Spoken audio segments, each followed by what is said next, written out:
ঝালমুড়ি একবারে খাইলে আর খিদা লাগবে না। আমার আব্বা এই শহরের বিখ্যাত ঝালমুড়ি বিক্রেতা। বাবা ঝালমুড়ি খাইবে? আপনি না কইলেন হ্যাঁ আপনার আব্বা লাগে এদি আপনার মামা করে ডাক। আসলে বয়স হয়েছে তো তোকে আফসা আফসা দেখে। এই কিসের আমি চোখে আপচা দেখি? আমি পরিষ্কার দেখতেছি কাস্টমারদেরকে মামা বলতে বলতে আমার পোলারেও মামা বলে ফেলছে। তার মানে উনি সত্যি আপনার ছেলে? আমার ছেলে না হইলে তো ভালো ছিল। কেন চাচা? ওর কারণেই তো আমি গরিব হইছি। আমার কারণেই তো গরিব হইছে। ঝালমুড়ি বেচা কয় টাকা পাই বলো মা? চাইতে বড় লোকের ছেলে হইলে ভালো ছিল না? আপনার দুইটা বড় ছেলে থাকতে আপনি এই বয়সে কেন ঝালমুড়ি বিক্রি করেন? বটে পয়টা অভ্যাস। অভ্যাস মানে? আমার আব্বা ঝালমুড়ি বেচার অভ্যাস। সে ঝালমুড়ি না বেচে থাকতেই পারে না। চাচাই মনে হয় ঝালমুড়ি বেচতে অনেক পছন্দ করেন না?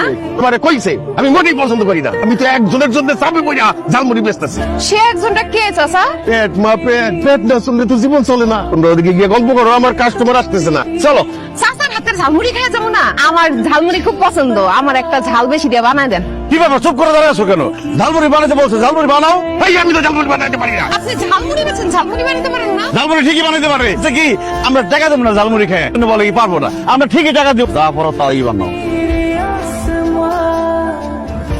শহরের বিখ্যাত ঝালমুড়ি।